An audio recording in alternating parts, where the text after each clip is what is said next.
The sound echoed across the dining room. Sharp. Clean. Final. No one moved. Not the staff lined against the wall with their hands folded. Not the guests seated around that long, polished table with their wine glasses still raised halfway to their mouths. Not the man sitting at the head of it all, the one who could have stopped it before it ever happened. His mother's hand was still in the air, and the woman she had just slapped stood completely still. For 3 full seconds, nobody breathed. Then, slowly, she turned her face back. Not frantically. Not with tears already forming. She turned the way a person turns when they have already decided that whatever comes next, they will not be the one who falls apart. Her cheek was red. Her jaw was tight. And her eyes, when they finally found him across that table, were not asking for rescue. They were asking one question. And he sat there, still, Silent. like a man watching something happen through glass. She studied his face for a moment longer than she needed to. And then something shifted in her expression. Not pain. Not humiliation. Not the kind of public breakdown his mother had probably been hoping for when she raised that hand. Something colder than all of that. Something that looked like a woman who had just received the only answer she needed. Not from the slap, but from the silence that followed it. She looked at his mother. And then clean, fast, final, she slapped her back. The sound cracked through the room a second time. Nobody moved. Nobody breathed. Madame Park's head turned slowly back. Her expression was no longer constructed. It was something rawer than that. Something that had not expected to be answered. Stephanie picked up her bag from the back of her chair. "Don't ever do that again," she said quietly. To no one in particular. To everyone. And she walked out. No speech. No performance. No backward glance. Just the sound of her heels on the floor, and then silence. If you think you already know how the story ends, stay with it. Because the slap was not the moment that changed everything. What happened next was. So don't go anywhere. 3 months before that dining room, his name was Park Seo-jin. And on the morning he met Stephanie, he was nobody. Not literally, but close enough. He had left his phone with his assistant, told his driver to take the day, and walked out of the building that bore his family's name like a man escaping a sentence. No security. No schedule. Just a gray morning and the strange, unsettling feeling of not being watched for once. He found the cafe by accident. Small place. Mismatched chairs. A chalkboard menu. Music playing at a volume that suggested the owner chose it for themselves, not the customers. He liked it immediately. He was standing just outside the door, half reading something on a borrowed phone, not paying attention to anything around him. That was his first mistake. "Excuse me, you're in my way." He looked up. She wasn't looking at him like he was someone. She was looking at him like he was an inconvenience, specifically like he was standing directly in front of a door she needed to walk through. Which he was. She had a tote bag over one shoulder, a coffee already in her other hand from somewhere else, and the expression of a woman who had been patient long enough. "Sorry," he said, stepping aside. She walked past him without a second glance. He stood there. In his entire adult life, he could not remember the last time someone had spoken to him like that. Not rudely, she hadn't been rude. Just completely unbothered. Like he was anyone. Like he was nobody. He went inside. She was already at the counter, laughing at something the person behind it had said, easy and warm and completely unrelated to him. He sat 2 tables away. He told himself he was just getting coffee. He stayed for an hour. He came back the next day. And the day after that. He didn't speak to her the second time. Or the third. He wasn't sure what he was doing, which was itself an unusual feeling for a man who always knew exactly what he was doing and why. On the 4th day, Stephanie sat down across from him. Not because she was interested. Because every other table was taken. "You're here a lot," she said, opening her laptop. "So are you," Seo-jin said. "I work nearby." She glanced up briefly. "You don't look like you work nearby." "I don't," he admitted. She looked at him. Actually looked, the way she hadn't that first day, and then went back to her screen without offering anything further. He found himself wanting to say something that would make her look up again. He didn't, but he came back the next day. It took 2 weeks before they had a real conversation. And it started because of something small. She was frustrated. He could see it from across the table, the way she was staring at her screen with the energy of someone trying not to say something out loud. "What's wrong with it?" he asked. She looked up. "What?" "Whatever you're working on. You've rewritten the same paragraph 4 times." She stared at him. "You've been watching me work? You're 2 tables away." "I wasn't trying." She considered him for a moment, then turned the laptop around. It was a funding proposal. Dense, formal, clearly not the kind of writing she was comfortable with. He read the paragraph. "The problem is you're writing for the committee," he said. "Not for the people the money is supposed to help. They can feel that." She pulled the laptop back slowly. "You read fast," she said. "I read a lot of proposals." "Why?" He paused. "Work." She studied him again. That same brief, unbothered assessment. "Okay," she said. And then quietly, "What would you change?" They talked for 2 hours. After that, it wasn't accidental anymore. They started arriving at the same time without saying they would. Sitting at the same table without discussing it. Talking about everything. Her work, his work without the details, her family back home, his complicated relationship with the word family. She was not impressed by things that usually impress people. When he mentioned, carefully, that he owned several businesses, she nodded and said, "My dad owned a business." Almost killed him. "Are you okay?" He didn't know what to do with that question. "Most days," he said finally. She nodded like that was the right answer. He asked her to dinner 6 weeks after they met. She was quiet for a moment. "What kind of dinner?" she asked. "The kind where I make a reservation and you don't have to bring your laptop." She smiled. Small. Controlled. Like she was deciding how much to let him see. "I don't like men who think money replaces respect," she said. Not as an accusation. As information. "I know," he said. "You know." Just like that. "You've made it very clear since the first day I met you." "I've been paying attention." She looked at him for a long moment. "Okay," she said. Dinner. The weeks that followed were quiet in the way that only the beginning of something real can be quiet. He took her to places that weren't meant to impress. She told him about growing up in a house with too many people and not enough space, and how that had taught her to make room inside herself instead. He told her about growing up in a house with too much space and too many expectations, and how that had taught him to make himself smaller on the inside even when everything outside of him was large. She was quiet after that. "That's a sad way to live," she said. "It's the only way I knew." Past tense. He looked at her. "Getting there," he said. She never pushed. She left doors open and let him decide whether to walk through them. It was the most respectful thing anyone had ever done for him, and he had known he needed it until she did it. He started protecting her in small ways he hoped she wouldn't notice. Making sure she got home. A quiet word in the right direction when something in her neighborhood needed attention. Nothing controlling. Nothing that required her to feel watched. She noticed anyway. "You didn't have to do that," she told him one evening. "I know," he said. "Then why?" He thought about it honestly. "Because you matter. And I'm used to protecting things that matter to me. I'm still learning the difference between protecting someone and controlling them." He paused. "I'm trying to get it right." She was quiet for a moment. "You're doing okay," she said. It was on a Tuesday evening, over dinner at a place that had become theirs by repetition rather than declaration, that he said it. "I want you to meet my family." She put her fork down. "Co. Jean." "I know. That doesn't sound like a good idea." "I know that too." "Then why are you saying it?" "Because you're not a secret. And I'm tired of living like you are." She studied the table for a moment. Then him. "Your family." "I'll handle my family." "That's not reassuring." "Stephanie." His voice was calm. Steady. "You'll be fine." She looked at him for a long time. And something just below the surface of her expression, not quite doubt, but something adjacent to it, stayed there quietly. "Okay," she said. He believed it would be fine. He was wrong. The house didn't feel like a home.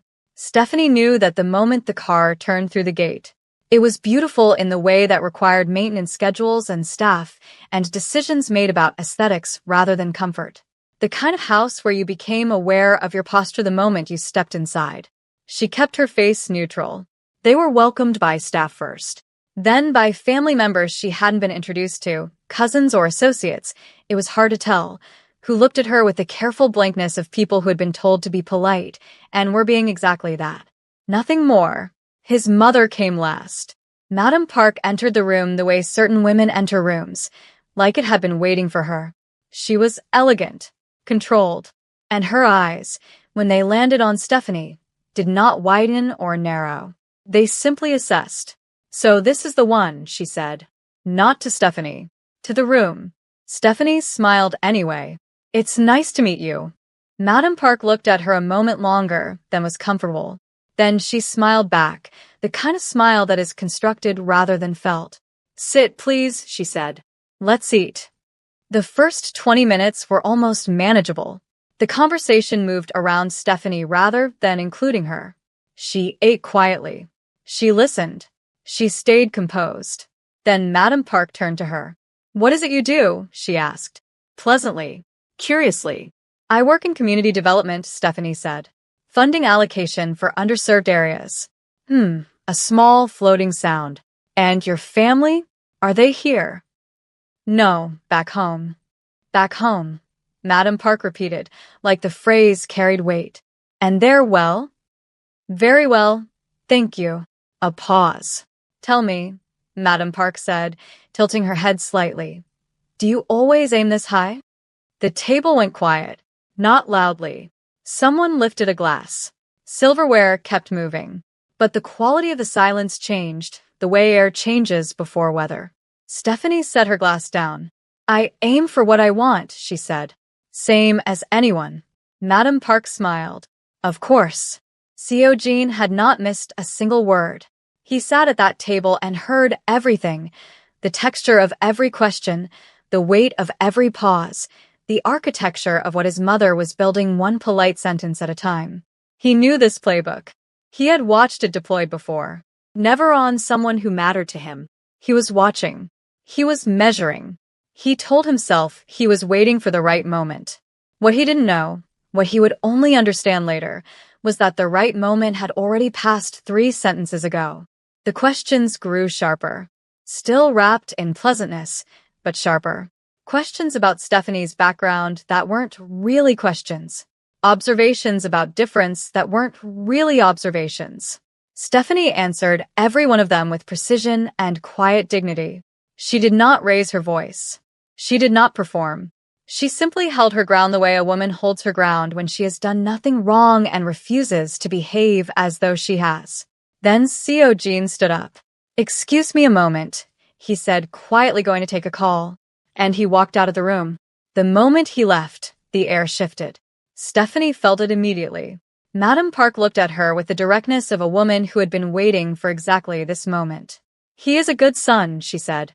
"He has always tried to please everyone. It's a weakness." A pause. "One I intend to correct." Stephanie said nothing. "You seem like a smart woman," Madame Park continued. "Smart enough to understand that some things simply don't fit. Not because of failure, just because of design." "I understand what you're saying," Stephanie said. "Good. I just disagree with it. And with all due respect, I won't make myself smaller to fit into a space that was never built for me." Something moved across Madame Park's face. Not anger. Something colder. She stood. And before Stephanie could prepare, the sound cracked across the room. Sharp. Clean. Final. Nobody moved. Stephanie sat completely still. 3 seconds. 4. Then footsteps. He walked back into the room. She looked at him. He looked at her. And he stood there. Still. Silent. She studied his face, looking for something. A step. A word. Anything. She found nothing. And that was all she needed to understand. She looked at Madame Park. And then she stood up and she slapped her back. The sound cracked through the room a second time. Someone inhaled sharply. A glass touched the table too hard somewhere to the left. What did she just? A voice started, low and disbelieving. Madame Park's head snapped to the side. For a moment, just a moment, something broke through her composure. Not pain. Not even anger. Shock. The kind that comes from a lifetime of never being answered, finally being answered. When she turned back, her expression had already changed. Smoothed. Controlled. But her eyes had gone cold. Stephanie. It was an older woman this time, one of the aunts, already halfway to her feet. Sit down, she snapped. Do you have any idea where you are and what you just did? Enough. He didn't raise his voice. He didn't need to. The word cut through the room cleaner than the slap had. The woman stopped mid-step. The room listened. Stephanie picked up her bag. Don't ever do that again, she said quietly. Clearly. Without performance. Not to me. And she walked out. That girl just made a mistake, Madam Park said quietly. No, Co. Jean replied. You did. Co. Jean was outside in under a minute. Stephanie. She kept walking. Stephanie, wait. She stopped. But she didn't turn. She stood there on the path outside that house, the cold air on her face, her cheeks still burning, and she made herself breathe. Then she turned. He was close, and his face was tight in a way she hadn't seen before. You should go back, she said. That's your family. Stephanie. I mean it. Go back inside. I'm not going back inside. Then what are you doing out here? He was quiet for a moment. Then, I needed to see how far she would go. The silence that followed was not empty. It was full. Full of everything she was trying not to say. Everything she was trying not to feel. You needed to see, she repeated. Slowly. Yes. And you needed me to be the test. That's not. Don't. Her voice was quiet, and somehow that was worse than anything loud would have been.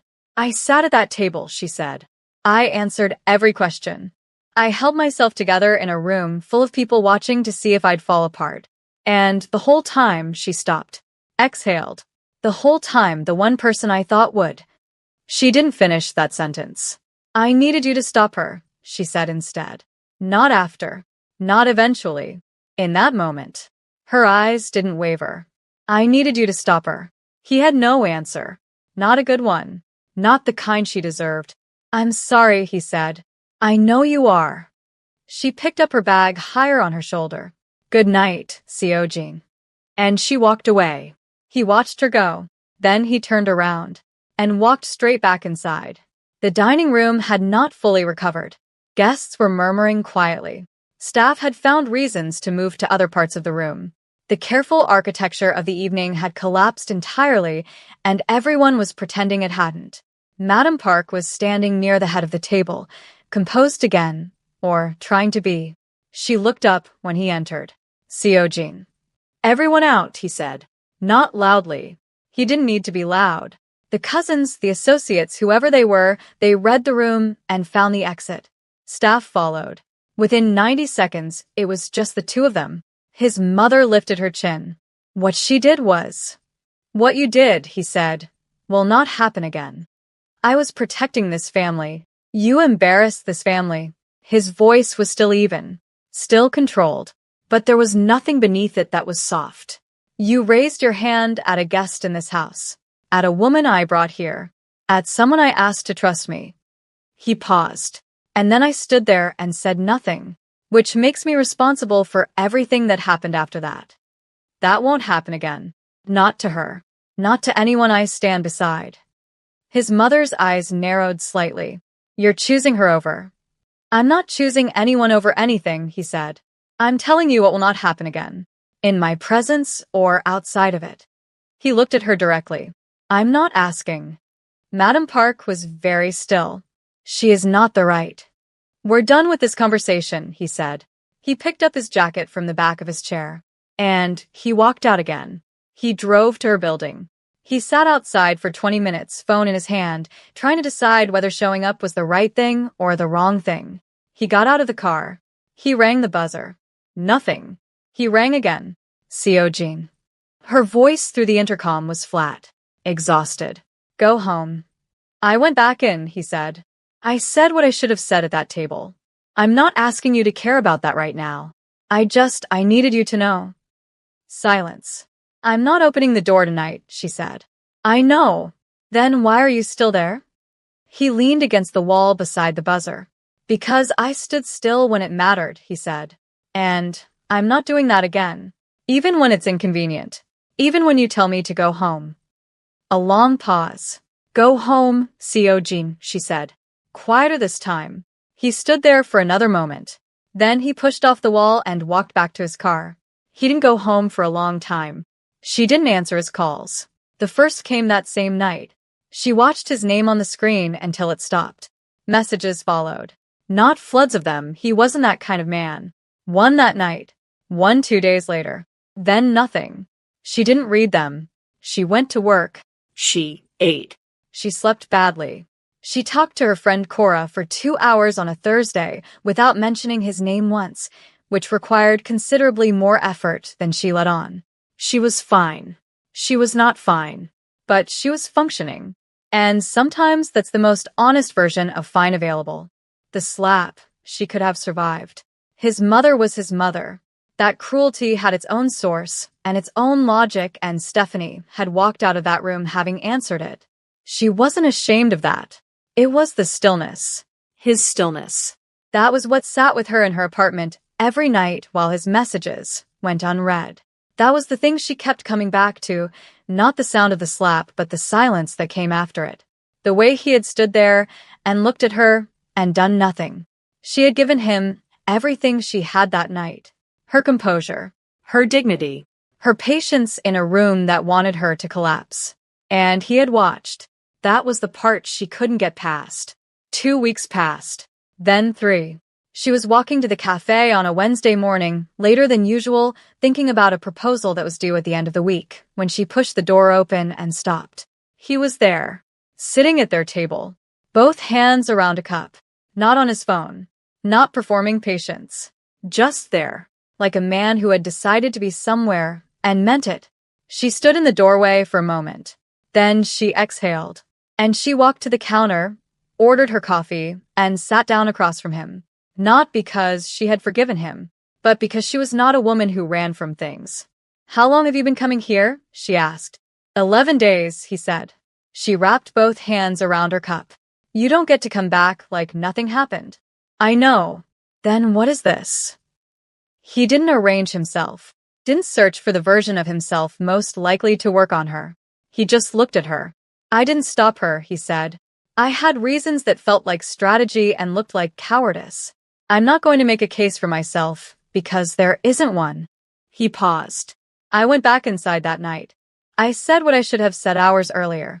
And then I came to your building, and you didn't open the door. Which was right. She was quiet. So why are you here? She asked. Because I chose too late, he said. In that room. At your door. 2 weeks of silence. He looked at her directly. And I'm not doing that again. Silence settled between them. I'm not asking you to forget what happened, he continued. I know what my silence cost you. I sat inside it, and I knew what I was doing, and I told myself I had reasons. He paused. I was wrong.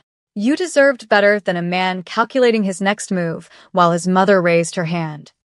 She looked at the table, then back at him. If you walk away again, he said, I'll let you. That's your right, and I'll respect it.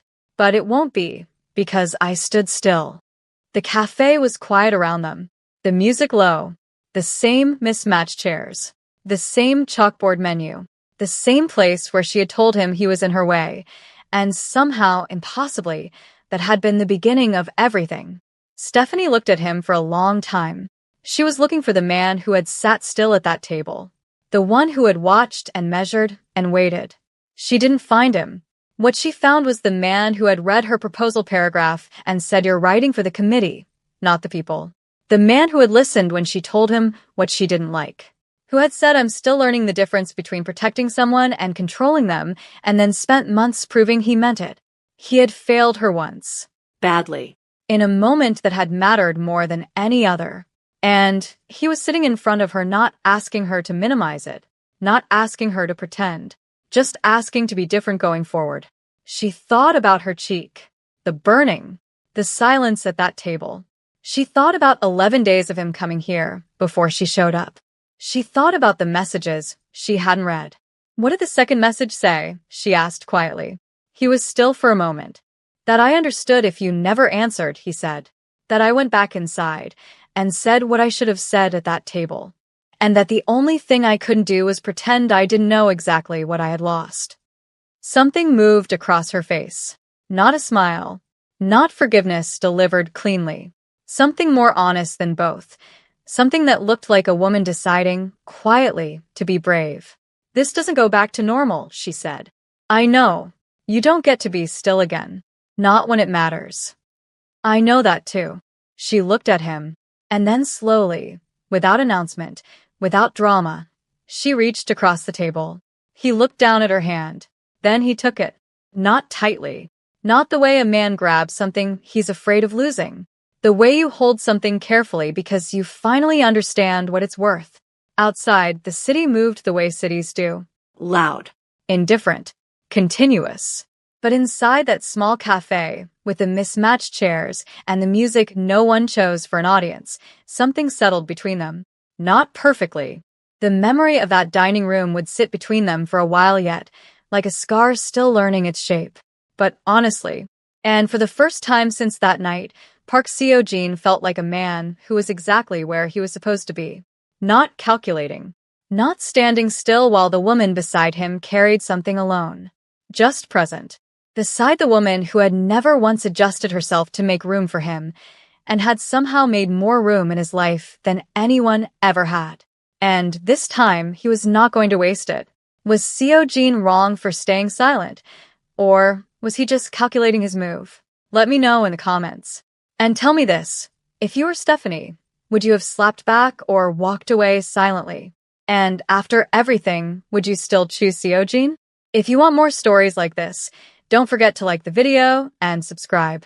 See you in the next one.